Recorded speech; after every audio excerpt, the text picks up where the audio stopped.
വഞ്ചിയൂർ കൊലപാതക കേസിൽ കുറ്റസമ്മതം നടത്തി പ്രതികൾ. കൊലപാതകത്തിന് ഉപയോഗിച്ച ആയുധങ്ങൾ പോലീസ് കണ്ടെടുത്തു. മുൻ വൈരാഗ്യമാണ് കൊലപാതകത്തിന്റെ കാരണമെന്നും എല്ലാ പ്രതികളും പിടിയിലായതായും പോലീസ് അറിയിച്ചു. വഞ്ചിയൂർ ചമ്പക്കട സ്വദേശി വിശാഖിനെ വെട്ടിക്കൊലപ്പെടുത്തിയ കേസിൽ 4 പ്രതികളെയും പോലീസ് സംഭവം നടന്ന് 8 മണിക്കൂറിനിടെ തന്നെ പിടികൂടിയിരുന്നു. തുടർന്ന് ചോദ്യം ചെയ്യലിൽ പ്രധാന പ്രതി പ്രദീപ് കുമാർ കുറ്റം സമ്മതിച്ചു. പ്രദീപിനെ വെട്ടിപ്പരിക്കേൽപ്പിച്ച കേസിലെ പ്രതിയാണ് വിശാഖ്. ഈ പകയാണ് കൊലപാതകത്തിന് കാരണം. അതിലെ ഒന്നാം പ്രതി 10 പ്രദീപ് എന്നറിയപ്പെടുന്നയാളാണ്. ഈ ആളും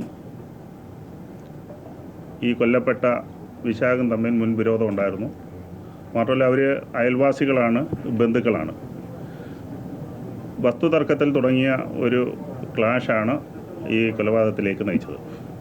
കഴിഞ്ഞ വർഷം ഈ വസ്തുതർക്കവുമായി ബന്ധപ്പെട്ട് ഈ കൊല ചെയ്യപ്പെട്ട വിശാഖ് ഇപ്പോഴത്തെ ഈ കേസിലെ മർഡർ കേസിലെ ഒന്നാം പ്രതിയായ 10 പ്രദീപിനെ വധിക്കാൻ ശ്രമിക്കുകയും അതിന് 307 കേസ് എടുക്കുകയും ചെയ്തിട്ടുണ്ട്. അതായത് വധശ്രമത്തിന് ഇപ്പോൾ മരണപ്പെട്ടയാൾ റിമാൻഡിലായിട്ടുണ്ട്. രണ്ടാം പ്രതി വിനീതുമായി പോലീസ് നടത്തിയ തെളിവെടുപ്പിലാണ് പുലയന്നാർ കോട്ടയിൽ നിന്നും കൊലപാതകത്തിന് ഉപയോഗിച്ച ആയുധങ്ങൾ കണ്ടെടുത്തത്. ആകെ 7 ആയുധങ്ങളാണ് പോലീസ് കണ്ടെത്തിയിരിക്കുന്നത്.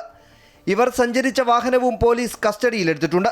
വൈകിട്ടോടെ കോടതിയിൽ ഹാജരാക്കുന്ന പ്രതികളെ കസ്റ്റഡിയിൽ വാങ്ങി തെളിവെടുപ്പ് നടത്തും. അമൃത ന്യൂസ്, തിരുവനന്തപുരം.